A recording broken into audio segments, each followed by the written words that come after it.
nouveau riche was always squashed. Deserved it too, they say.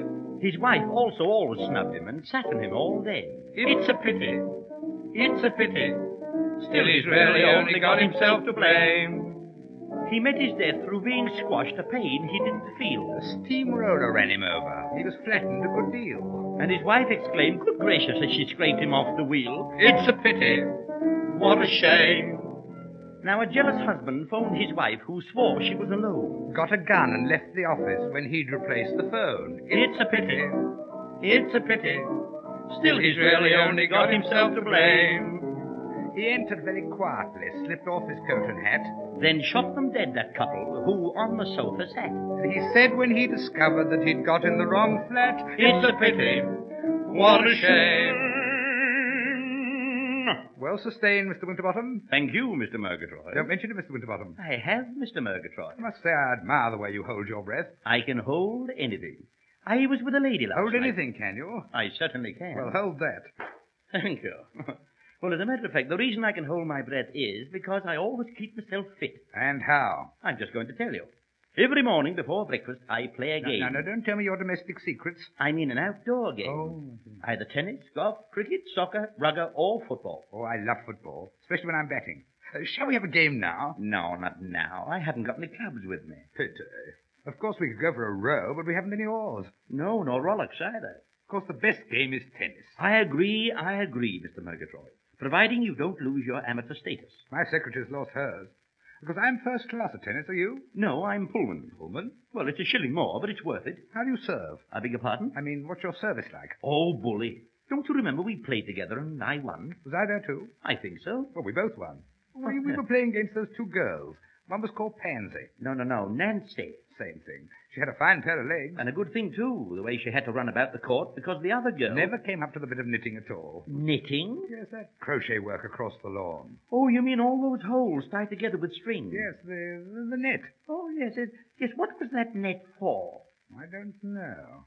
Do you remember the way Pansy clenched her teeth in that last game? Yeah, what a wonderful set. It was 15 love. Yes, darling. Then it was 15 all. Then we were all 15. Do you remember your grandfather? Yes, he was 78. Then it was 35th. Then it was 34th. Then it was the first, the fourth. This is tennis, not bridge. Then it was squeeze the juice. Then it was van in. Where was the horse? Then it was van out. Collecting the laundry. Then the girls had the advantage. Yeah, I had the stomach ache. It was a pity we didn't finish that game. Yes, what happened? I don't remember. Why, you said something that offended the girls.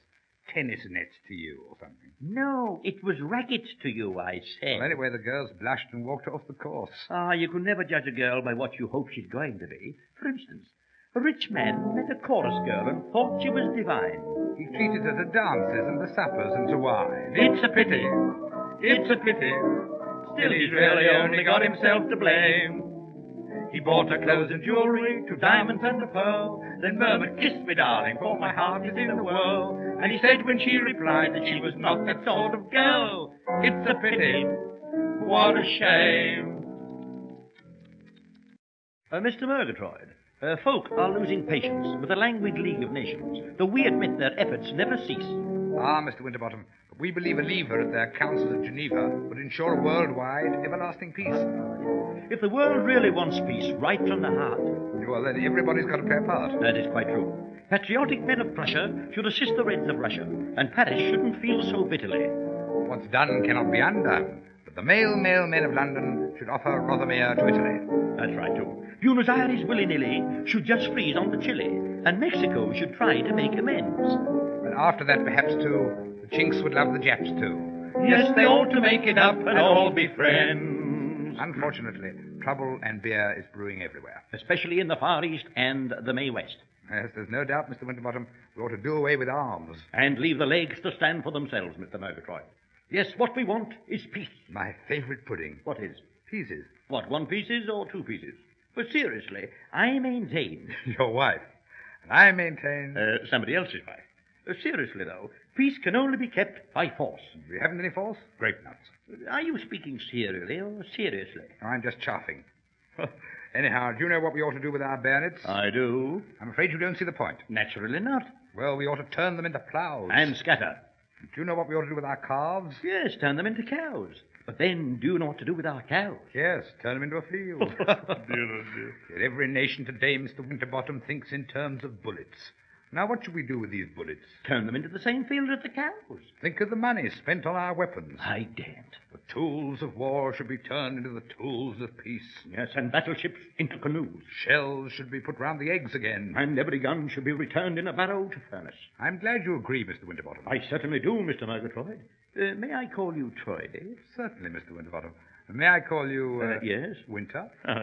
Well, now we know where we are. Where are we? Think of the women in this world. Oh, I do. They look to their governments with pleading eyes. What eyes? Pleading eyes. Oh, I see. Bloodshot eyes. What do they demand? Alimony. Who's he? Oh, some Turkish admiral or somebody. Yes, it's up to you and me. And the man next door? Well, he can play if he wants to. Yes, it's up to you and me and him to see that our women are clothed and fed. Well, as long as they're fed. Yes, well, that's the naked truth. And what should we do with our children? Turn them into soldiers? No. Sailors? No. What then? Turn them over and smash them. And so to bed. You're right, Mr. Murgatroyd. Your left, Mr. Winterbottom? Right. Left. Right. Left. The princes of Peruvia should send a note to Iluvia for the titivating Tartars of Tibet. And for doings in Morocco, which gave Spain such a shocker, the Rif should start expressing their regret. And Panama, the Isthmus, should stop all rows at Christmas and forget the darn canal that she defends. Quite right. And there's Max Baer and Carnera. J.H. Thomas and Valera. Yes, well, they ought to make it up and all be friends.